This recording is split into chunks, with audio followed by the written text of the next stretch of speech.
listening to the Film Monsters Podcast with Nate and Ray.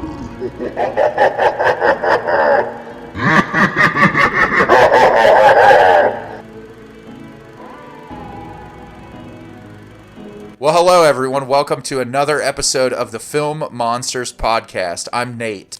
And is it a dream, or is it reality, or is it Ray? It's Ray, I think. I hope. And I'm very excited about today's episode because we're eventually going to talk about one of my favorite filmmakers ever, Mr. David Lynch. And Ray will probably get a word in edgewise, hopefully. Before we get started, though, I have a question for you about, just a really quick question.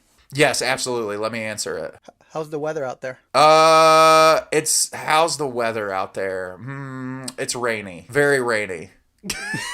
Why do you ask? Doesn't David Lynch do that? Like, he does like a weather David thing? Lynch does the weather report. Yes, he does. I was trying to get you to do a weather report David Lynch style. Dang it. You want me to do a weather report David Lynch style? Where he says, blue skies and golden sunshine all along the way. Have a great day.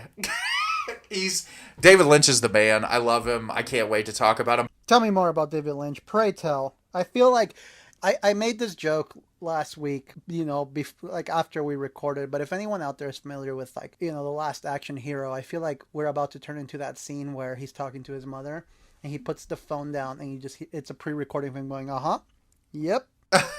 Well, I'll just quickly say, and I want to ask you this same question too, Ray, is I wanted to do similarly to, we talked about it in Villeneuve, we talked about it with Carpenter, but I kind of wanted to talk about both of our initial exposures to David Lynch, like the first movie we watched from them, or what the first thing that we were exposed to from them, and just kind of talk about that a little bit. So if you want me to, I can start off with that. Yeah, by all means. Yeah. So my introduction to David Lynch was actually Twin Peaks, the TV show. And I watched Twin Peaks, and after watching it, I realized that it was unlike anything that I had ever seen before in my life, where you watch a TV show that feels so unconventional to what we're normally used to from TV, where, there's so much humor in Twin Peaks, but there's also this really palpable drama that feels so realistic and gritty, and there's themes of sexual abuse and drug abuse, but done so through a lens that's not judgmental of any of it. Like Laura Palmer's character, even being in high school, is like a sex worker, and she's doing all of these things to kind of get away from this lifestyle where she's exposed to abuse and trauma. And David Lynch really painted it through a lens that is so neutral and understanding that for the 1990s was very difficult, when we lived in a society that was very demonizing of people for those reasons, where his work feels really understanding of that. And so when I watched Twin Peaks, as soon as I watched that and Firewalk with Me back to back, I was like, I want to watch everything that this director has made. And I went through his entire filmography, and I watched every movie that he made, and I just immediately fell in love with the way that he tells stories. Because my favorite thing about David Lynch, and he says this in interviews all the time, people give him shit because he doesn't explain what his movies are about. But I think what's so cool is he said, there's something far more powerful to me about sitting in a room with someone and saying, what does my movie mean to you? And listening to how that art affects someone else. And that goes through in not only his films, but his paintings that he does and his music. He loves knowing how it affects other people. And I think there's something so beautiful about that. And as two people who love movies as much as we do, there are movies like, I think of for you, Ray, about like the way you talk about Night of the Living Dead and Godzilla, and even the way you talked about Villeneuve's films, is that those movies have been there for you in periods of your life, that they bring you joy or they bring you happiness. And hearing the way that you talk about those movies, I think it's so cool to hear Lynch's perspective on that, and like how he wants to just know people's perception. And I love watching interviews where he watches people say what they think about movies, and he just sits there and smiles, and you can tell that it brings him an immense amount of joy. And so that's why I love David Lynch so much. But that's my initial exposure. So what was your initial exposure to David Lynch? So when I started getting into film, obviously I started seeking out directors, and we all have a beginning. We all start somewhere, and I know that we give a lot of crap, but I know a lot of people give Christopher Nolan a lot of crap, but for me, it was like films like, like the more mainstream people like Christopher Nolan and stuff like that started introducing me to all these awesome films. And much like music, I like to know the predecessors of the things that I love. So, like with music, like, I love Thrice and I love bands like that, but I want to know what inspired Thrice. So, I go down the rabbit hole and they're like, oh, they love bands like Botch and Quicksand and Failure and Hum. So I kind of do the same thing with filmmakers from like, okay, who inspired the filmmakers that I'm into? And obviously that creates an endless list of people. So there was a bunch of names that would pop up, and David Lynch was one that would always show up. But I never really like gave it a second thought. And then I was on Instagram and I started following this dude. And this guy just wouldn't shut up about David Lynch and this movie called Eraserhead. You may have known him. He goes by the handle of My Exit Unfair.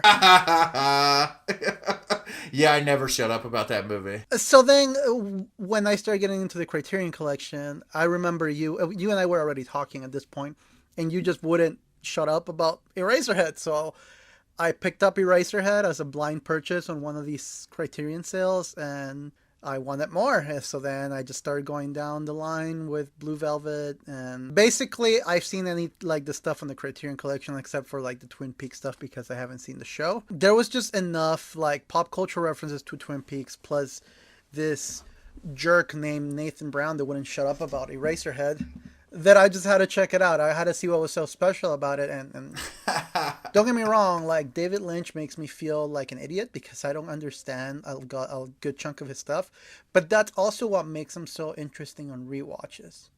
100%. I say this all the time, and I continue to say it, is that one of the things that I love about David Lynch is, especially a film like Eraserhead, every time I watch it, I get something different out of it.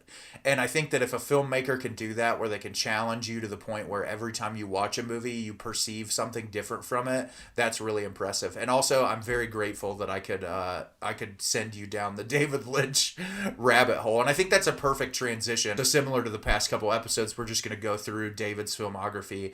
Eraserhead, I think we can both say, what a debut. That is unbelievable that was his first feature film. Boy, and it's so like the thing about Eraserhead is that Eraserhead is one of those movies that I watch a lot of movies, and you get those movies like, oh, that was awesome, and you just kind of move on. But after I watched Eraserhead, I was just like, where does this all come from? Like, what is this? Like, what is the story behind this? And at the time I didn't know anything about David Lynch. So I was like, what is up with David Lynch to come up with this type of imagery and storytelling? And I went down the rabbit hole about David Lynch, about like how he's a painter and he actually does a lot of surrealist painting, and how Eraserhead is very autobiographical of his fears of becoming a father when he was just starting out. And knowing all those tidbits about his life, and then see how he translates that to Eraserhead was just mind-blowing. I completely agree, and I think there's a lot of little tidbits about Eraserhead that are really interesting. Like it took him 5 years to make that movie, and I read he has a book called Room to Dream. That's a really great book that there's an author who writes about his life, and then directly paralleled to that is him telling stories about those elements of his life. But he went to art school and he dropped out because like immediately into getting into art school, he's like, these people are trying to tell me what I can and can't do. I don't want to do what they want me to do. I want to make my own art. And he ended up getting a grant to make Eraserhead, but he kept running out of money, and he wanted to make the movie the way that he wanted to make the film. And so Jack Nance, who appears in multiple of David Lynch's films and projects that you see in the pivotal cover of Eraserhead, kept that hair for the entire 5 years that they made that movie. But they kept running out of money, and he finally got it done. Well, when they first released the film, it was like a flop. Nobody wanted to see it. And actually, the great filmmaker Mel Brooks ended up putting that in the midnight film circuit, which Ray's talked about before with Night of the Living Dead. And when it was released in the midnight film circuit, it became incredibly successful, which is what gave him the ability to make The Elephant Man. But I love what you said, Ray, because Eraserhead, at its core, the ideas of fatherhood are the easiest things to pick up.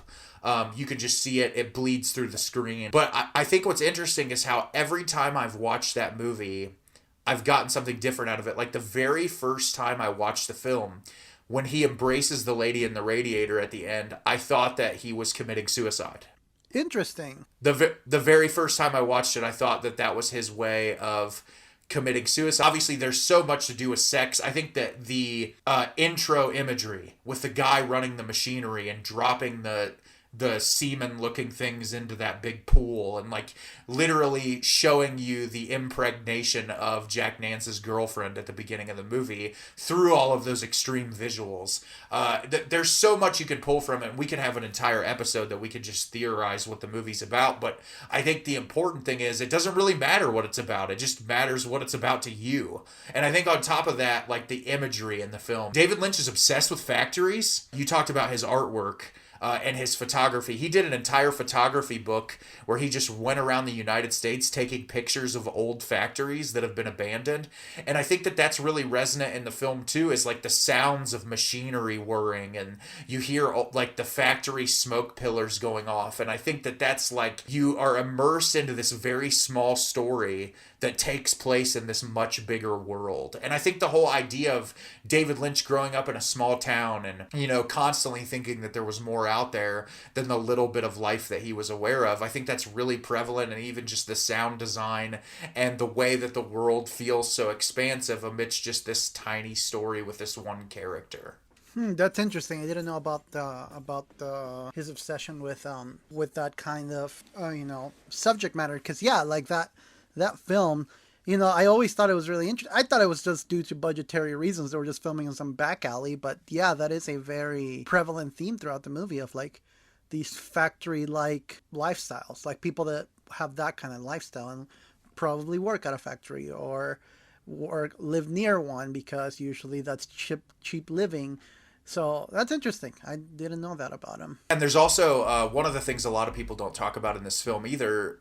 Lynch loved Charlie Chaplin. And I don't know if you noticed, but that opening sequence where he's like navigating his way back to his apartment when he's got the grocery bags and he's like accidentally stepping in the water and almost falling over, that feels like a bit from a Charlie Chaplin movie. And you get a lot of that comedy through line amidst the disturbing imagery. Like one of my favorite moments, and I know it's not like an overtly comedic moment, but it makes me laugh every time I see it, is when he goes into his apartment at the beginning and he gets in the elevator and he clicks the elevator button and it's literally like 5 minutes before the doors to the elevator close. I don't know why, but it makes me laugh every time I see it. It's something about like that bodily comedy mixed in with just like situational comedy that does feel very Charlie Chaplin era.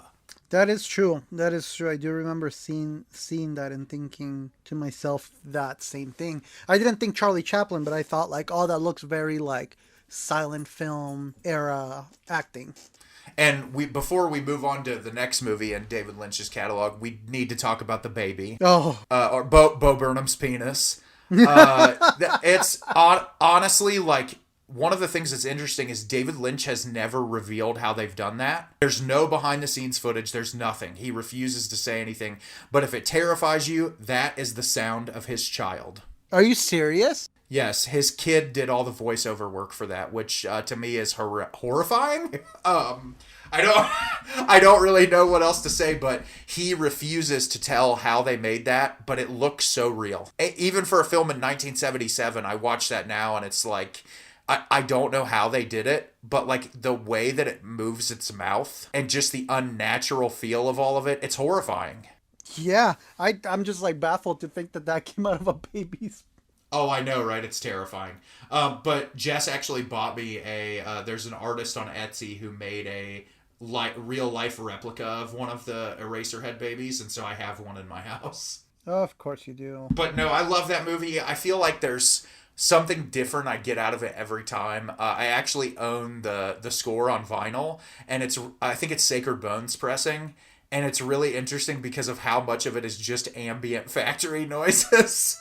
Yeah, I was gonna say, I'm like, I can't think of that as a score. Yeah, you put it on, but it's like the sound design work is so amazing, and it actually came with a 7-inch with the Lady in the Radiator song "In Heaven Everything Is Fine," which is like such an earworm, and David Lynch wrote that. But I there's something about this movie. It's one of my favorite movies of all time. I know it's not a movie for everyone, but as someone who went to film school and appreciates movies, knowing how, like, you know, boots to the ground that Lynch was about getting this made, not sacrificing creative freedom, and seeing what a pinnacle Hallmark film this is now, it's just truly brilliant. And I'm so glad that this movie exists because it's such a unique piece of film. And I feel like if you are a film lover, you have to see it at least once. Yeah, no, this is one of those rite of passage ones. So David Lynch, after Eraserhead was released, took a few years of a break and released one of the greatest films of all time right after it, The Elephant Man. The Elephant Man is fantastic. I know this is the basic answer, but probably my favorite Lynch movie. I can totally understand why it's one of your favorite Lynch movies. I feel like it is the perfect culmination of what makes David Lynch a great filmmaker, which is the balance between surrealism and true narrative drama. And then John Hurt's performance. Brilliant. One of the best ever. It's so good. I feel like what I love is, you know, David Lynch constantly talks about, you know, just like how his films are, you know, they all have different meanings, but like he also talks about his love of people and understanding people. And I think taking this concept of this person who was, you know, born deformed, that is such an intellect and has such a beautiful mind, and seeing this story where these people just want to take advantage of him and Anthony Hopkins is trying to get him out of that situation and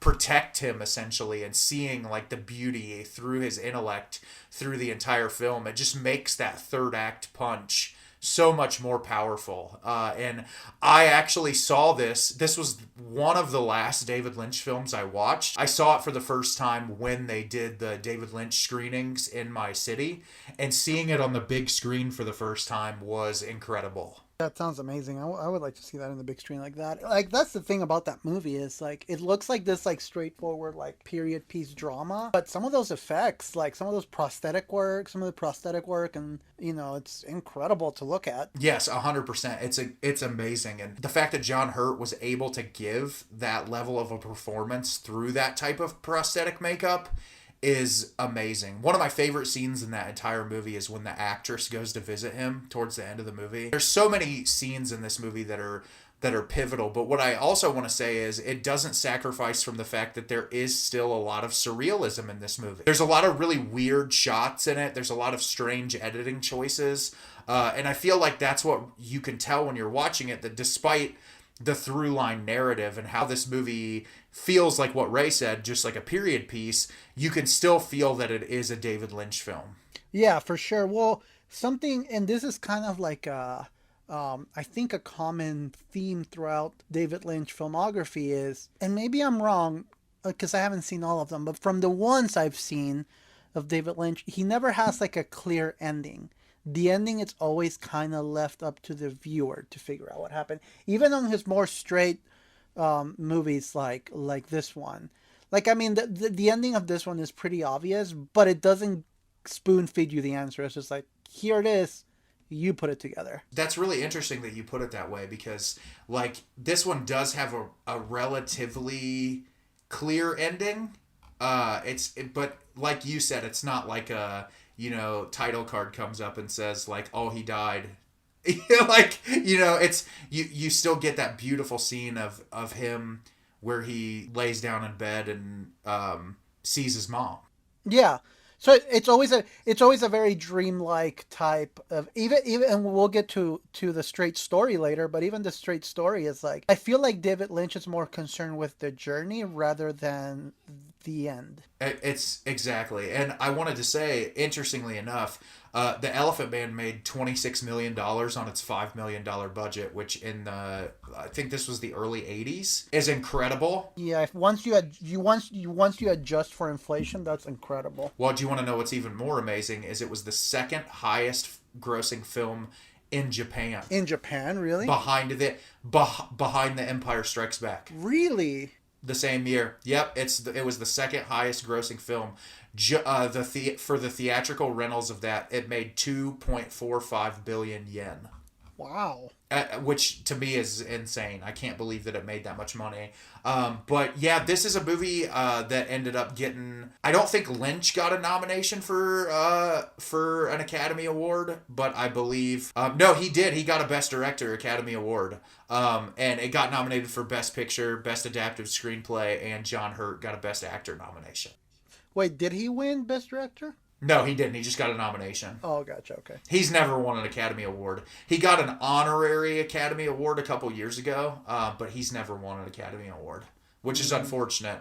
But yeah, I don't have much more to say about The Elephant Man other than it is just a really beautiful piece of filmmaking that if you've never seen it, just go experience it. Yeah, no, it's beautiful, and this is probably his most straightforward movie. There's two more in his catalog that I might argue are equally as straightforward, just different subject matter-wise.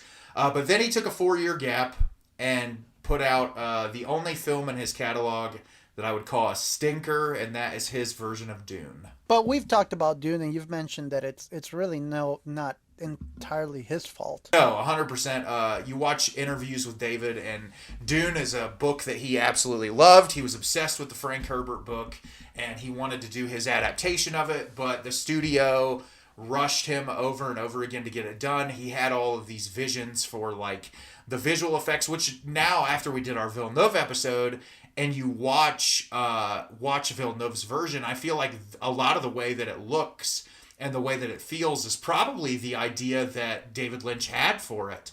But you could tell the first half of that film is a really fleshed out version of the beginning of the novel, and it's really well done and it's really well acted. And then at about the halfway point, it's like we've got to wrap this thing up really fast, and like it takes the whole second half of the book and just speeds it up into about 30 minutes, which is disappointing. It has a really great score though.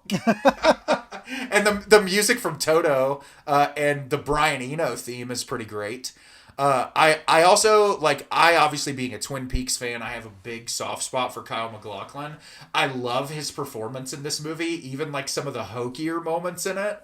It's a really entertaining movie, despite it not all working. And I'm sure that you can agree with me on that, Ray, is that it's not a perfect film, but it definitely has its entertaining moments. Well, I think that the thing with Dune too is that Dune is one of those movies, because unlike Star Wars, where Star Wars is a lot of puppet work and a lot of set designs, Dune has such a, like, first of all the religious overtones of it. In order for Denis Villeneuve to pull off what he did, they had to film in like the Holy Land. Like they had to go out to like actual. That's not the type of money that Hollywood gave you back then. Also, like, there is something to be said about the special effects and how far along we've come. I mean, if you read Frank Herbert's novel, some of the stuff he describes, I don't know why anybody would have even attempted to bring that to the screen in the 80s. Exactly, but I think it also, poises the question of like what happened with Jodorowsky's Dune. Because there's been so many filmmakers over the history of just film in general that have wanted to try to tackle this property. But it's like you said, there was such a limitation of effects. But what I will say with Lynch's Dune, a lot of the practicality of the effects and a lot of the matte painting work is very reminiscent of Ridley Scott's Blade Runner. Oh yeah, no, he definitely did achieved for the time the impossible. And that's what I will say about this movie is that I do respect Lynch for what he was trying to do. And it's like, can you really fault a guy that made literally 2 masterpieces back to back and was like, here is a property and a source material of something that I really am passionate about that I would love to envision to put on the screen, but just didn't succeed. Also, and here's kind of an opinion that I have. I have certain expectations with certain people. To get a surrealist indie director like David Lynch to pull off a mainstream sci-fi movie, like, to me, that's kind of an odd thing to do. Like, I would never say, hey, let's get Robert Eggers to direct a Marvel movie. That brings me to the great story. Have you ever heard the story about the meeting that Lynch had with George Lucas? No. So George Lucas called Lynch on the phone, and it was right after Empire Strikes Back came out, and he took him to Skywalker Ranch and took him in, and David Lynch makes a comment, and he goes, he showed me something called a Wookiee, and I was like, fuck this, I'm out. So George Lucas wanted David Lynch to direct Return of the Jedi. Interesting. Yeah, but he turned it down. He said after the Dune situation and everything that happened, he had no interest in trying to tackle that type of a thing. But every time there's a video on YouTube you can watch of it. It's really hilarious when you listen to him talk about it. And I think that that's probably why Lynch never tried to tackle another thing like this in his career, because why would you? Right. And to me that's an unfair thing to try to hold an indie director that's used to making these beautiful films without any studio interference to go to a mainstream property with tons of studio interference. Exactly. And I think this was at that point, Lynch had a $40 million budget for this film, which in the 1980s is pretty nuts. And it ended up only making $38 million. So it made less than what it was budgeted for, which, I mean, you think about Star Trek, Star Wars, any of these big properties that people are in love with. Dune is very niche. Unless you're in the science fiction world, it's probably not something you're going to gravitate towards just going to the box office and watching. Yeah, no, not at all. You're gonna have to have the big names attached to it, and I will say I'm not a fan of Dune. I like parts of it. I feel like I respect it, what it's trying to do, more than I actually like the movie. That makes sense. Yeah, and but what it did do was it got David Lynch to work with one of my favorite actors, Kyle MacLachlan, which would then 2 years later spawn another masterpiece, in my opinion, Blue Velvet. Oh, Blue Velvet came next. Yeah, I have seen Blue Velvet. Blue Velvet is a masterpiece, in my opinion. I think that it is one of the best, mystery suspense films that also, looks at the psychology of sex in a very unique and strange way. Yeah, Blue Velvet was fascinating. I remember picking up Blue Velvet, and I picked that one. I feel like when I picked those up, I remember going blind, picking up that one, Mulholland Drive, just blind. They were just blind purchases, just from what you had. Because I remember after I watched Eraserhead and The Elephant Man, you were like, no, you need to watch these now. And I feel like I just took you at your word and picked up Blue Velvet and Mulholland Drive. And yeah, this one's kind of interesting because, to give you a little background, what's his name again? Kyle MacLachlan. You want to know what my introduction to him was? As the captain on How I Met Your Mother. Yes, I love his performance in that show. So when I watch these a little bit more serious, surrealist films with him as the lead, I was like, wait, what? So it took me a second to detach myself from the captain character while I was watching Blue Velvet. Oh, I can 100% understand why. But what I will say, just really quickly, is that Blue Velvet feels, next to probably Twin Peaks, the film that kind of parallels to Lynch's own life. Because, when you read about Lynch, he grew up in a relatively, normal family. His parents say that he was a really normal kid. They live these suburban lifestyles. But what's really interesting about Blue Velvet is this idea that it takes place in this suburban white picket fence town. And that first shot of the film really gives you the idea of what you're in for, where you just have the camera focused on all of these beautiful shots of suburbia. And then it hits this fence with all these beautiful flowers, pans down. You see an ear covered in disgusting bugs. And it pans down to underneath the surface where you see all the gross and disgusting bugs and everything. Essentially, David Lynch saying, hey, and anywhere in the United States, you could see this idea of picturesque, perfect, beautiful suburban life, but that there's shit going on underneath the surface. And I think that resonates through this and a lot of his material later on in his career. I was just going to bring that up. I feel like this is a theme that is sparked throughout the vast majority of films I've seen of his after Blue Velvet. It's this idea, and this is, I told you before we started recording, there was a few motifs that I've seen throughout Lynch's films. First of all, the whole really beautiful suburbia. Yes. But there's also something about his camera work where everything looks brighter. like almost like it's almost like out of a fairy tale book. Like the brightness is increased a lot. Like the cars and the houses look shinier, and the outfits are shiny, and the people are very almost to a fault very like nice and smiley, and everything is just so pitch perfect. And I noticed that through Mulholland Drive, through Lost Empire, even through The Straight Story. I've noticed that there's like this camera work, the way how he shoots these towns and these settings, that they look very shiny, almost very dreamlike. Yes, everything is really heavily saturated, which I feel like... That's the word I'm thinking, saturated. I feel like now with the types of films we're exposed to, that film now, even like Marvel films, are really desaturated. The color palettes never look great, but I think that what you're saying really works well for this film, is to give you like this idea of the picturesque setting of suburbia. But like the scenes with Frank Booth, who played by Dennis Hopper, probably one of the most evil characters in a film I've ever seen. When they go into his houses, it's so like grimy and gross and so poorly lit. And one of my favorite scenes is one of the first times that Kyle MacLachlan meets his character, when they go into that house and there's that really beautiful music playing in the background while Frank is yelling at everyone. And I think that also gives you that like dichotomy of like, oh, beautiful suburban life, but there's really something disgusting going on underneath the surface. And that even happens when the one character in the film, I think it's Dean Stockwell who does the performance of Roy Orbison's In Dreams when he sings that song.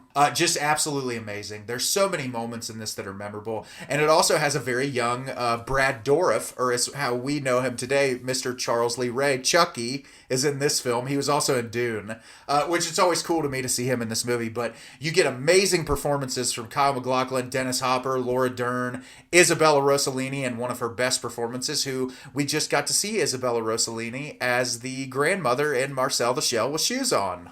And I feel like this is, and correct me if I'm wrong, but this is the beginning of this long collaboration between Lynch and Badalamenti. Yes, this is the first film that him and Badalamenti did together, and I love the score to this movie. It's beautiful. I love Isabella Rossellini's performance of Blue Velvet in there. And I have so many random David Lynch moments because I read about him so much, but David Lynch hated the song Blue Velvet. He thought it was horrible, and he hated the original version. And I guess the what's his name, Bobby Vinton, is the artist that covered it. He heard that version, and it made him fall in love with that song, and that is what triggered his idea to create the film Blue Velvet, which just goes to show you the man can pull an idea out of anywhere. Yeah, seriously. And this is the film that famously got Roger Ebert to call out Blue Velvet, to say that it was a horrible movie because he subjected Isabella Rossellini to horrible things and essentially humiliated her on screen. Wait, why? I don't know if you knew that or not. No. Yeah. So Roger Ebert called him out in a review because the scenes where she's like stripped naked and she looks completely beaten and awful, and the way that Frank Booth's character treats her. Roger Ebert hated this film. He like publicly berated David Lynch in an interview about it, and Isabella Rossellini's like, David Lynch is one of the greatest human beings I've ever worked with. Like, I signed up for this movie. I wanted these things to be portrayed to mainstream audiences, and kind of just shut him down, which I think is pretty funny. That is so funny. Because, yeah, like, I would have never looked at her performance and thought, oh, she's being embarrassed in front of America. I was like, her performance was incredible. It's powerful. It really is. It's very much a story of a woman taking the power back. And I think that that's funny because that is a reoccurring theme in a lot of David Lynch's work. And I feel like most of David Lynch's work is centered around women and like the struggles that women have in culture and women overcoming these abusive men in their lives. And that's definitely a really resonant theme in this, on top of what Ray and I have already talked about. But I love Blue Velvet. I don't have a lot more to say about it. I think it's another film that, like, if you've never seen any of Lynch's work, just jump in and watch it. It's great. Yeah, and great performances. I have another motif that I've noticed throughout Lynch. We'll jump to from a few other movies before I bring that up, because I was curious of what you have to say about it. Yeah, absolutely. So the next movie came out the year I was born, and the year Ray was born, 1990, and it's a film that I'm going to belittle Ray for never seeing, and that is Wild at Heart with Nicolas Cage. Man, I heard it's a wild movie. Nicolas Cage gives one of the best performances ever in his career, where he's constantly singing Elvis in the movie, and he wears a snakeskin jacket in the film, and he has this quote in it, and he says, "This is a snakeskin jacket. It's a symbol of my individuality." And freedom as a man. And it's like one of my favorite moments in a film. What you were saying earlier, Ray, this is one of the films I wanted to bring up as this is probably one of David Lynch's most straightforward movies. There really isn't a lot of surrealism in this film at all. So essentially, the story is Nicolas Cage and his girlfriend, Lula, played by Laura Dern. Sailor, which is Nick Cage's character, gets put in jail, and he ends up getting out of jail, and the two of them decide to run away together from Laura Dern's controlling family life, and they just kind of go on this road trip together to run away. And the story is like the two of them kind of running into different people along the way and the things that happen between the people that they run into. And there's obviously, similarly to other David Lynch works, there's some really dark subject matter when they're introduced to Willem Dafoe's character, who gives one of the most horrifying performances of his career as the villain in this film. It gets really violent and disturbing. He tries to like assault Laura Dern's character at one point during the film. It really becomes this story of these two people who have like this young ignited love and all of the obstacles in their way to kind of get to where they need to go. And there's this reoccurring motif throughout the film because David Lynch says his favorite film of all time is The Wizard of Oz. And so Glenda the Good Witch shows up, played by none other than Cheryl Lee from the Twin Peaks series. And there's just so many amazing sequences in this film. I don't want to talk about it too much, Ray, because I really want you to see it. But there's obviously those themes of like sex and violence and the things that kind of pop up in all of David Lynch's films exist in this. But this is really just a straightforward narrative that starts and ends, and you get closure to this film by the end of it. But Nick Cage gives an unhinged, wild performance, and I think you would absolutely love it. I was just going to say, I'm a little disappointed that you have David Lynch and Nick Cage working together and they didn't go full-blown weird. It does have full-blown weird moments. Don't take away from that. There is still really weird, very reminiscent of Blue Velvet moments, especially when Nick Cage and Willem Dafoe are on screen together. There's a lot of moments that are really bizarre and over the top that still exist in this film. But I would say similar to Blue Velvet, it's just like the narrative is much more straightforward. Isabella Rossellini shows up in this. A young Crispin Glover is in this movie.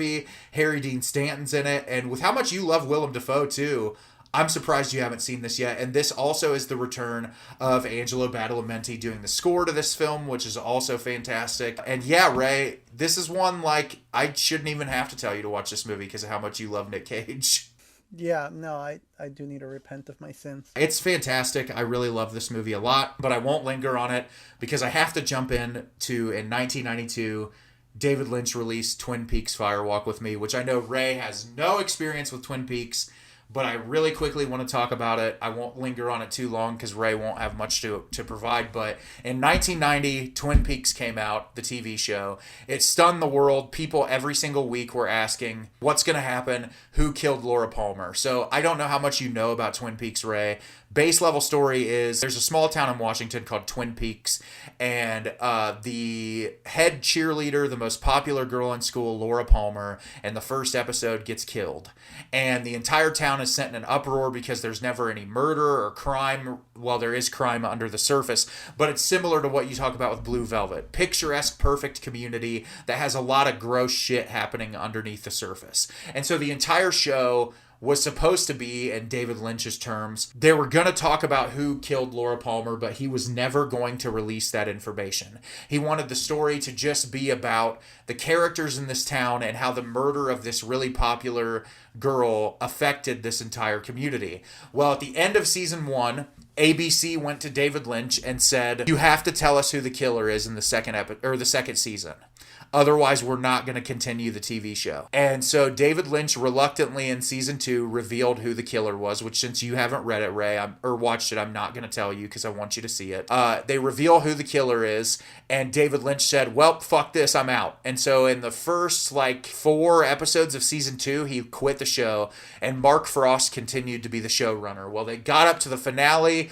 They said, "Hey, we're going to cancel the show. It's not going to continue. Will you come back to do more?" So David Lynch came back to do the last 2 episodes and left the show on possibly the biggest cliffhanger ever in television history. And so in 1992, when David Lynch released Fire Walk with Me, what do you think he did, Ray? I'm going to go ahead and say that it was probably a prequel or something like that. It is a prequel to the TV show. So instead of giving you the closure as an audience member that you wanted, David Lynch said, "No, fuck that. I'm going to make a prequel." And if it tells you how much David Lynch hates ABC, the first shot of Twin Peaks Fire Walk with Me is a man smashing a TV with a sledgehammer. So, could I watch Fire Walk with Me before the Twin Peaks show? You can, but I wouldn't recommend it. Okay.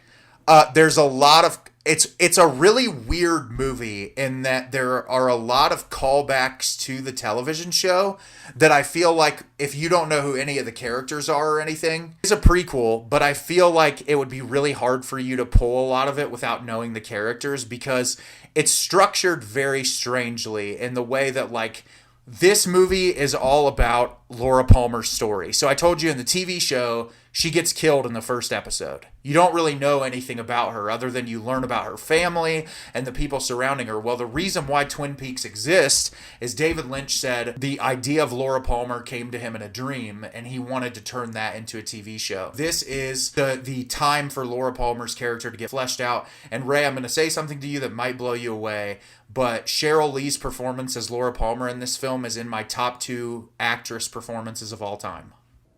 Top 2. Yes, that and Isabella Gianni in Possession are my 2 favorite actress performances ever in a film. This movie breaks my heart. I don't think there's a movie that probably makes me cry more than when I watch this film because Laura Palmer is this bright, young, enthusiastic girl who is popular in her school. People all really like her, but underneath the surface, which like we said in Blue Velvet, she's doing cocaine and she's a sex worker and she's going through all of this, and you learn that the reason why is because she is facing sexual abuse and really intense abuse, and I'm not going to explain why or who because that gives away the entire show, but when you find out the trauma that is being caused to her, I think that it's something that we can all put ourselves in the situation of. We all feel that we're perceived one way by people in society, and that we are looked at in a very specific way. It's really harrowing to watch a person who is loved by so many people. When you see the reality of who they are as a person, it's heartbreaking. And I think this movie really, more than anything, just covers that trauma and seeing how people can put on a facade and feel like that they're perceived as one thing when they're actually going through so much more. And this movie was critically hated when it was first released, and the only reason why is because people wanted a conclusion to Twin Peaks and they didn't get it. They got a prequel. But I think looking back at it now, similarly to, we talked about Halloween Ends recently, which was critically hated because people hated that it wasn't Michael Myers versus Laurie Strode. I think when you look at film as an art form, it doesn't necessarily have to be what you expect. It can be something so much more. And this film is just everything I could ever want in a movie. I love films that explore the human condition. I love films that look at trauma and abuse through a lens that feels very real. And this movie obviously has really elevated sort of weird supernatural elements mixed into the actual plot arc of the movie, but it's so much more than that. And It's just such a beautiful film. And Ray, I hope you can watch Twin Peaks at some point. I know it's hard to dedicate time to a TV show, but the first 2 seasons, the first season I think is like 8 episodes, and the second season is like 21. They're all about an hour apiece, but it's definitely worth your time. And I think it's something in Lynch's catalog that you, with the types of films that you love, will appreciate. And I know you'll love Fire Walk with Me, and I know that it'll move you just as much as it moved me when I saw it the first time. Is it a damn fine show? Yes, it is a damn fine show and a damn fine movie. And I'll just mention it now because I won't bring it up afterwards, but The Return that came out in 2017 is one of the best seasons of television ever made. It's very different tonally than the original series. The original series is very campy and funny and over the top while also being very dramatic. The Return is very dramatic and dark and surreal and very David Lynch. It's essentially what David Lynch would have done with the original television show if he wasn't on a mainstream TV network. But I love Twin Peaks. It's hard for me. It's like what Ray said with Villeneuve. It's like picking a favorite child. But because Twin Peaks was like the first thing I was introduced to, I would probably say it's my favorite stuff in his catalog. But it shifts for me all the time. It kind of is just one of those things where it's like depends on the mood that I'm in. But I love Twin Peaks. Hopefully I can find it, because I know it was on Netflix for a long time, but now I just kind of haven't seen it. Now that I'm done ranting about Twin Peaks, we'll go into talking about how David took a huge hiatus from 1992 to 1997 and put out a film that Ray just watched called Lost Highway. Oh, Lost Highway. I watched it literally last night. I love Lost Highway. I think that this is the introduction into David. So I didn't want to talk about it too much in Twin Peaks because it's a really big spoiler, but David does go into the idea of dueling identities and like split personalities and all that in Twin Peaks. It's a reoccurring theme with who the villain is, which I'm not going to talk about. But this is the first in a series of 3 films, which is Lost Highway, Mulholland Drive, and Inland Empire, that really focused heavily on dueling personalities and split identities, which I'm sure is a theme, Ray, that you could pick up from watching this and Mulholland Drive. Oh yeah, for sure. And let's not forget that he got a couple in there. Because now he got Nicolas Cage in Wild at Heart, and then he got his ex-wife, Patricia Arquette, to be in this one. Who is absolutely brilliant in this film, by the way. Patricia Arquette, and while he's in it, Bill Pullman, both give amazing performances in this film. I think that this movie is so unique. And it's so brilliant in the way that it's presented, because it was funny because Ray was talking to me before the podcast about how there's certain things that happen in this film. And he was like, hey, what do you think about this, this, and this? And then I'd say what I thought about it. And Ray would be like, oh, yeah, that makes a lot of sense. And I think that like people find this movie to be really confusing. But I think if you step back and look at it and you understand the themes that David Lynch explores, it's really not super confusing when you think about it on the level that I talked to you about it, at least in my perception of it. I did start to notice, and this is a motif that I know, one of the other motifs that I kind of noticed. I noticed it on Blue Velvet. I noticed it heavily on this one. And I noticed it on Mulholland Drive, where there are pieces of dialogue that it's like, I don't know if it was the acting style of the 90s or it's a David Lynch thing, where they will deliver notes very awkwardly. It's very awkward note that like, it almost feels like the actors have this like tension between them that it's just super awkward. And then the transitions, I noticed this throughout his movies, that the way how he does transitions is, he doesn't do the usual like scene transition where like it leads up to another scene. Sometimes you get a scene that almost feels like it's an isolated scene stuck in between a situation. We've met before, haven't we? Yeah, like it just feels so out of the blue. Like, like Bill Pullman is with his wife. They're at a party having a drink. He goes to get a drink. And then this creepy man just comes up to him and is like, we've met before, haven't we? It's just like feels so awkward and out of left field. And I noticed that's a direction he takes on a lot of his movies, that there's just these like random lines of dialogue that get added in between, like with all the videotapes. Mm-hmm. I think it's very much attributed to his obsession with dreams, because you think when the mystery man is introduced, the movie takes a very dreamlike shift, even when Bill Pullman's character goes to prison. it feels very unnatural. Even like the setting of the prison feels really unnatural. There's a lot of moments in this movie that just like from that moment that they meet the mystery man, because what I would say is the beginning of the film feels like a very straightforward mystery. You have a family at home. You have Bill Pullman as the epic sax player. Let's not forget Bill Pullman's amazing sax solo at the beginning of the film.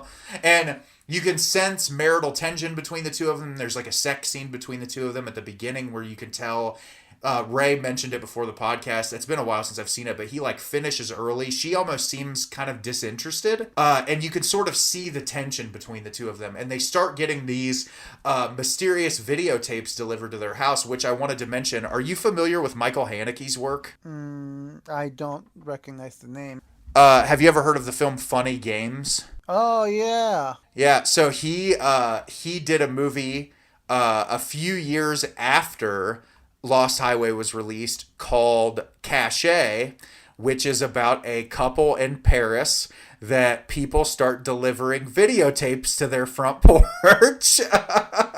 And guess what their couple's last name is? What is it? Laurent.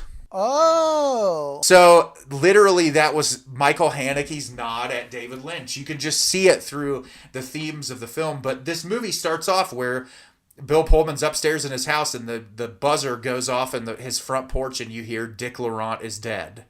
And that's how the movie starts. And then they get these weird videotapes delivered to their house. It's videos of them in their house, weirdly enough.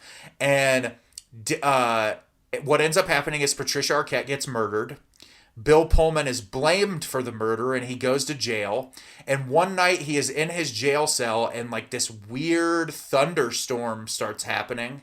And the next day he wakes up, or you think it's him, and it's a different actor. It's Balthazar Getty. And he lives at home with Gary Busey and his mom. And he works at an auto body shop, and Patricia Arquette starts showing up at the auto body shop. And it's all about the weird character interactions between Balthazar Getty and those people. And it turns into an entirely different, strange mystery with these new characters that you are introduced to. And then a couple of things I want to point out from this one. The first one, because I think it's worth mentioning, Gary Busey and his wife dress like to match, even to the leather jacket. Yes, it's amazing. But also, like, I think that I understand that David Lynch, and this was my one complaint about Lost Highway. I understand David Lynch is not a conventional director, but can we just talk about a moment how we get this sequence where Bill Pullman is seen with a very heavily and brutally mutilated Patricia Arquette, and we never go back to that. Mm-hmm. I think there's a reason for that. I think that the entire reason is for you to question whether or not he killed her. It's to put it in the back of your head, because that puts it through the remainder of the film, where obviously you look at it as like they have that tension built up at the beginning. You can see that he's very unhappy and that he's not thrilled at the spot that he's in his life. And I think that's David Lynch's way to, in his surreal methodology, to rather than just expositionally have cops say like, oh, we think that he committed this murder, blah, blah, blah. I think that they do it that way so that you can always have it in the back of your head as a viewer. Did he or did he not kill her? Right. Well, and then here's one of the what I was talking about, the way how they do like these really out of the blue deliveries right after he gets taken to jail. It's literally this like 30-second scene where he's standing by a wall, falls down, and he's like, my head, and then the scene ends. Yep. It's literally like David Lynch, and I'm just like pointing this out. I've noticed that as a motif throughout his films, where David Lynch will insert these like random scenes in between the story that feel like they're out of the blue, that they don't really need to be there, but there is a form of connection to it, because they repeat that he has a headache as well before he switches to the other actor. Yes, that's really interesting you said that. I love this movie. I think it's super bizarre and weird. I also love a lot of the casting choices in this. We talked about it before the podcast, but like Richard Pryor shows up in this movie.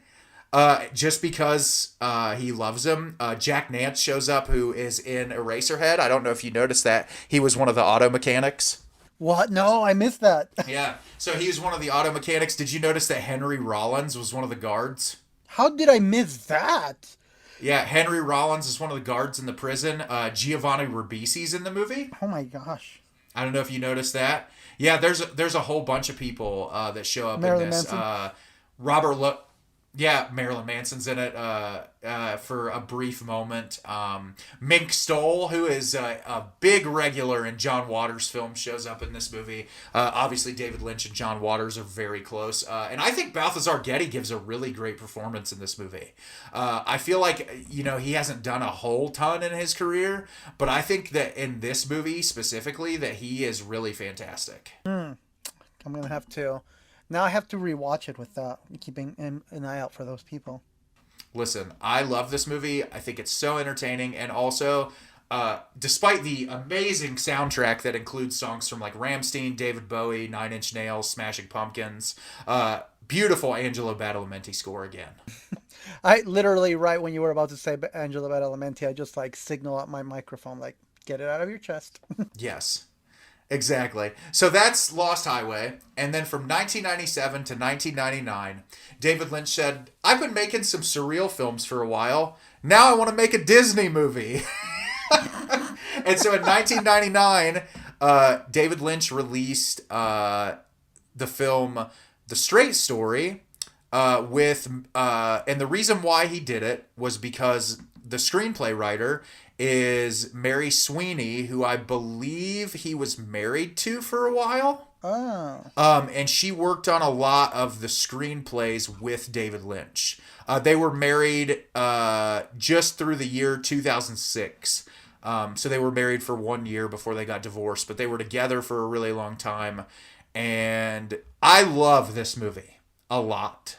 And I actually made a big deal of it to Ray before we did this podcast for him to watch this movie, because I think it's an important movie for people to watch to understand that David Lynch is not just one thing. And I think even talking about it in this podcast, you can really tell, Ray, even with the movies you haven't seen, David Lynch is not just one type of director. No, not at all.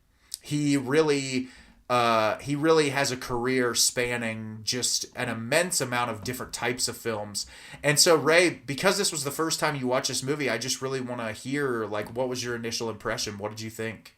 It's interesting because I thought it was going to be one of those situations where I was going to be like, this is not going to be a David Lynch movie. There's going to be a whole different type of monster. In a way it was, but there was still very Lynchian things about it. Like, he is not quick to give you answers. He's not quick to just spoon feed you exposition. I mean, he gives you a little bit here and there just to still keep it mainstream enough for audiences, but the story is beautiful. The story of brotherhood, because ultimately what this comes down to is a story about two estranged brothers who one of them wants to make things right and make peace with his other brother, in case the wars happens sooner rather than later. And just seeing all of those, first of all, seeing the beautiful, I guess, I don't know what you would call it, like would that be like Midwestern? Like, yeah, it's technically, it's like Iowa. So it'd be like Midwest. Yeah, like this Midwestern scenery of all these farms. And the crazy thing about this film too is, you would think, oh, it's the story about a man riding his lawnmower to see his brother. But it's like everything that happens throughout that journey of this old man riding a lawnmower just due to the fact that he is a stubborn old man who says, I don't want somebody else driving for me. I kind of want to do this on my own terms. And he wants to experience that freedom himself, which, by the way, I just thought of this as I was talking about it. The fact that he is so hell-bent on doing this in a way that he's able to experience it on his own terms, it's almost like very comparative to the fact that he wants to set himself free from this burden of the relationship that's been broken between him and his brother. Yes, I completely agree with that. I did want to mention too, Ray, that opening sequence where we're introduced into Alvin Straight's house is very much similar to the intro to Blue Velvet. Yeah, Yeah, now that you mention it. Introduced to his daughter, Sissy Spacek, who she gives an incredible performance as a woman dealing with a disability. And what Ray was talking about, how everything isn't really 100% pointed out to you. Through dialogue with other people, you're given that something happened to her that caused her to have this disability where she's no longer able to see her kids. And I think one of the most haunting shots in this film is the scene where she's looking outside at those kids playing and you just see that ball roll by. Mm-hmm. Like, it's all you need to know the pain that she's going through as a mother who's not able to see her children anymore. And she wants to, because she can't take care of her children anymore, she wants to take care of her dad, but her dad really is just this very independently minded person who wants to do everything on his own.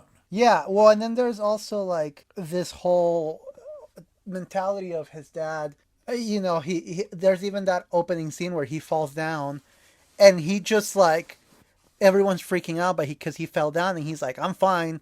And he's even refusing to go to the doctor. And when he gets to the doctor's office, they ask him to like, I think they ask him to like take off his shirt or something. And he refuses to. Like, you can tell he's a very like blue collar, like my way or the highway type person. I love how you can tell that he's so well loved in his community. Like the guy who sells him the lawnmower, at the beginning of the film, he's actually an actor that was in Twin Peaks who I love quite a bit. But you could tell that like he kind of haggles with him a little bit, but ends up giving him a really good price for it because he likes the guy, because he is well loved in his community. And what I loved about this movie that was very different than a lot of stereotypical Disney films is I love that they showed him trying to do it once and the lawnmower broke down.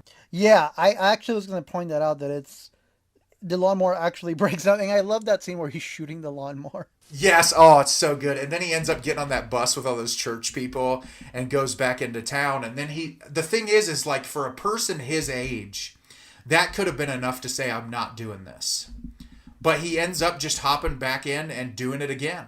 And not only that, but it's also like he does that. He continues on with his journey. But also like another thing that I really, really liked about his performance is that he is really roughing it. Like there's no like scene of him like there's even a moment in the film where he could have easily like gone into this house and made himself comfortable, but no, he is so hell bent on doing it his way and the way how he wants to accomplish it. Eating those summer sausages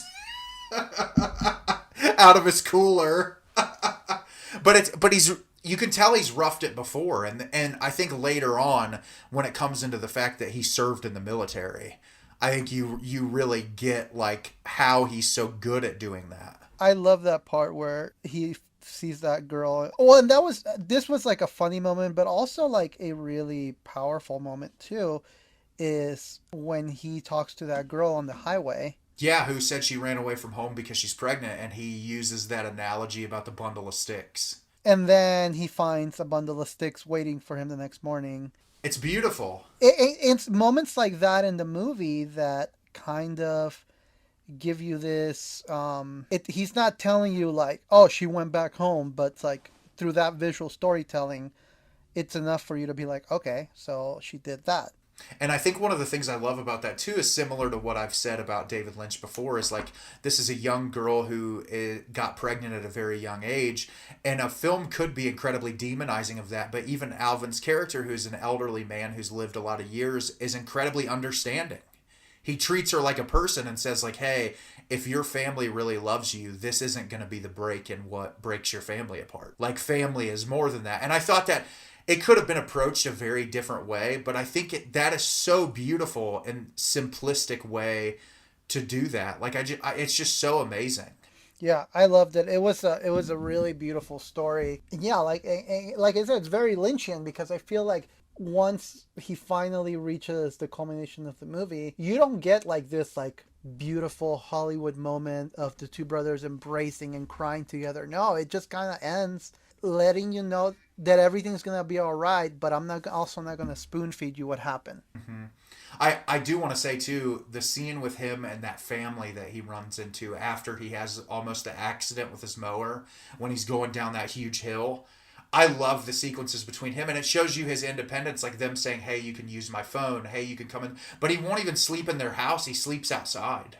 Right, and he pays them to use the phone, and he turns down a ride. I do love that scene where he bargains his price to come down from the twins. Yes, that is really good. And I also love the scene where he talks to the guy in the bar when he just orders milk. And he tells him like he doesn't drink anymore, and they talk about World War II together. I feel like that's such like a very specific moment, but it's so powerful. Like I know that we live in this in 2022. We live in a world where old people, they're boomers and they're ignorant and they're stupid, or Gen Zers are immature kids, or millennials quit crying. But this is one of those movies that kind of like lets you know, it's like, hey, I know that we have our differences. I know that maybe we're at odds with older generations, but there's still a lot of wisdom to come from those generations. 100% I agree with you. I think that like, especially for specific types of people, and I think that this is showing a specific type of person. And I love that the scene right before he goes to see Harry Dean Stanton, where he runs into that priest. You talk about like little things in the filmmaking. I love that the priest says like, oh, Lyle's never said he has a brother. Like, that's all you need to know from the tension between the two of them. That like he's been in that town for that long, and the priest is like, I've known him for a long time, but he's never said anything about you. You just know how big of a tension is between the two people.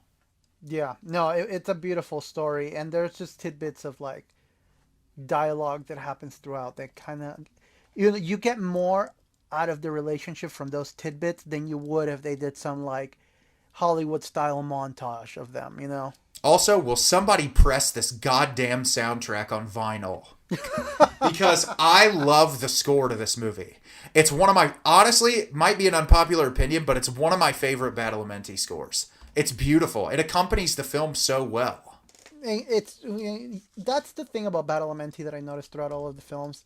He's really good at capturing the mood of what, because I feel like it would be probably difficult to work with someone like Lynch to try to score Lynch's movies because they're all so different. And if you ever want to hear something wild, you should check out him and David Lynch project they do together called The Thought Gang. The Thought Gang? That's their, yeah, it's called The Thought Gang. They make music together, and Badalamenti does a bunch of spoken word stuff. It's really wild. I'll have to check it out. That sounds cool.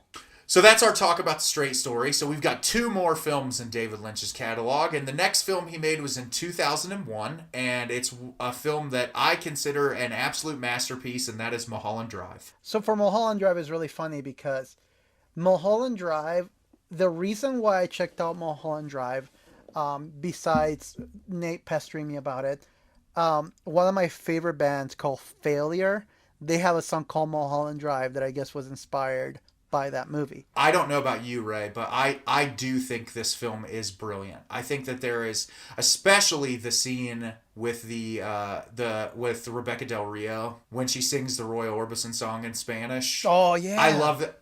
I love that scene so much. But I think this movie is really David Lynch's shot at the Hollywood machine, and virtually like the easiest way you could do it, he really is kind of commenting on the evils of Hollywood as a whole, and like showing the disgusting underbelly that exists in the place that he's lived his entire life. Once again, you have the tropes of David Lynch adding these scenes that seem like they don't belong there, but they really do. These like, turning up the color, the brightness, the saturation to 11, the very like awkward dialogue, but all of that, especially with his whole like obsession with dreams, all of that seems so fitting. Exactly, and I think that the scene that really gives you that idea is the 2 guys at the Winkies diner, where the one guy is talking about how like he had a horrible dream, and that it like scared him to death because he saw some woman, and she was out behind the diner, and that woman who shows up behind the diner is horrifying. I don't know if you watched on Shudder like the 101 scariest moments of film. That's actually in the list. It should be. It's horrifying. I remember the first time I watched it, it scared me. But for those of you out there who haven't seen it, essentially the story is Naomi Watts' character, Betty, comes to Hollywood because she wants to make a career for herself. And she's like a Midwest girl. She's coming out to Hollywood for her first time. And she's going and she's got an audition scheduled. And while she's out there, she goes into the place that she's supposed to stay. And there's just some random woman who's like laying in her living room. And when the woman wakes up, she tells her that she doesn't remember who she is. She doesn't know what's going on. And the entire film is essentially the two of them trying to figure out what the hell happened with her. And the thing that's really interesting about it too is that like Naomi Watts' character is so just like naive. And at the very beginning, like, see this girl come out to LA all filled with hopes and dreams. And like, she goes to this really nice place. Like everything is kind of just handed to her and she just can focus on her acting career. It just feels very like dreamlike. Like this is a fantasy. You're living in a fantasy. Which I think makes the last act of the film all the more powerful when we figure out what is actually going on and what Naomi Watts' character actually is. I think that makes it really powerful. But one of my favorite scenes in all of film history is the scene where she gives her audition. She gives it her all. It's like I was like almost shaking how incredible it was. Like it's like a seduction romance scene. She's like crying. She's like all over the guy who's like reading her the dialogue, and at that moment you're like, oh, she nailed that part, like 100%. And there's like such a like interesting thing that happens with her because I feel like that is such a turning point in the film when she finally gets that part and she starts having this decline, and then that decline starts connecting to what you ultimately find out when the movie takes a twist. And I just think it's interesting that as she reaches more success in this like more dreamlike world, the more, I guess you can call it, the more real world is like collapsing even harder. Well, and look at the parallel to that and how actual actors and actresses are in Hollywood. And you think like they get these big roles and they get into the limelight and then their lives start to fall apart. And I mean, it's the pressure of the industry. It's everything. And I think this really is, David Lynch is someone who understands the industry so well, gets it. And I think I love the parallel between that and like the way she is at the end of the film, which like obviously, between her and Laura Herring's character, the woman that's on her couch, you could make implications on, are they the same person? Like, like, was there ever really two people? Because there's characteristics of their personalities that also overlap. And there's so many interesting moments in this. I love the stuff with Billy Ray Cyrus. It's hilarious. And I think that they're like Justin Theroux, his whole plot line in this movie is really great. There's so much that just bleeds the Hollywood machine. This movie is very, obviously inspired David Robert Mitchell's Under the Silver Lake, which is another movie that really pays a heavy commentary on the Hollywood machine. But I love Mulholland Drive, and I don't know if you know this, Ray, but David Lynch actually shot a 90-minute pilot. This was supposed to be a TV show. Oh, no, I didn't know that. And ABC actually told David Lynch, like, no, we're not turning it into a TV show. So he said, fuck them, I'm turning it into a movie. And as you know, this movie is very well loved. Yeah, it's probably his most loved movie. 100%. I think it's probably his most popular. I think that it is the perfect culmination of everything that David Lynch is as a filmmaker. I think that it like hits all of those hallmarks. I think it's so perfect. I don't have any qualms with it whatsoever. I think it's a masterpiece. Probably in my top 10 films of all time. Would you say it's your favorite Lynch movie? As of right now, yes. It's when I made my rank list on YouTube a while back, it was my number one. I still think it is. I was told once when I watched Mulholland Drive, and I forget who I was talking to, and I was like, oh yeah, Mulholland Drive is cool, like I really liked it, and the person, I think it wasn't like a person that I was talking to, I think it must have been like a video essay that I watched on it. And they're like, once you've seen Mulholland Drive, rewatch just the opening scene and everything will make sense. That's it, yeah. And it's the truth. It 100% spells out the entire movie for you in that first scene. I love it. I love that movie. Now I just want to rewatch it because it's been a while since I've seen it. So now I have to talk about David Lynch's last film in his filmography, which I know you haven't seen. And this is a weird movie, which for David Lynch shouldn't surprise anyone. And that is the 2006 film Inland Empire. Have you heard anything about this movie? Nothing at all. I don't even know if I can explain the plot of this movie. essentially, lead actress is Laura Dern. She goes and meets, she's an actress, so there's more commentary on the industry. She ends up meeting this woman who, like, tells her this, like, doom and gloom story and essentially says, like, you're gonna die. And then it becomes this series of, like, vignettes between Laura Dern's character switching up personalities. There's this plot line of a prostitute in Poland that comes into play, and it's all these different vignettes and scenarios kind of, like, on top of each other. And I think it's one of Lynch's messiest movies. And I think the reason why is he had all these ideas. He wanted to take this to a specific production company. They didn't want it, so he ended up going through someone else. This is the first time David Lynch shot on digital, which the camera work, I would say, is nauseating. David Lynch did his own cinematography. He also edited this film. And this is one of those situations where I feel like he kind of went too far, where he was like, I have all these ideas and I want to put them in a film. And for the most part, I think, like Mulholland Drive, there's like a through line theme that you could pull apart, but there's a lot of it that just feels like it was thrown in so that he could put his ideas in the movie. As a huge David Lynch enthusiast, I would say that, like, you know, oh, there's this going on underneath the surface. And I think there is in a lot of the stories, but there's some of it that I think is just to fill time. This movie is almost 3.5 hours long. First time I watched it, I was like, wow, that was an experience. But I would say, like, next to Dune, it is my last film on his filmography. It's not like, I don't think it's bad by any means. It's still super well made. It's super fascinating. The stories are all really engaging and immersive, but I do feel like it's one of the only films in his catalog I would say is a little self-indulgent. Do you think Lynch is going to come back? Do you think he's you think he's done? I think he's done. I think that he's getting to an age now where dealing with the Hollywood machine and the procedurals and all of that exists in cinema, I don't think he's going to want anything to do with that anymore. I think he loves making his art and doing the things that he wants to do in his life, and I just don't ever see him making a return to the Hollywood machine. Do you think even with the rise of like A24 and Neon and all those production companies? You know, maybe, but he's just getting older. I like Scorsese's one of those guys that I feel like is going to make films for the rest of his life because that's the medium he loves.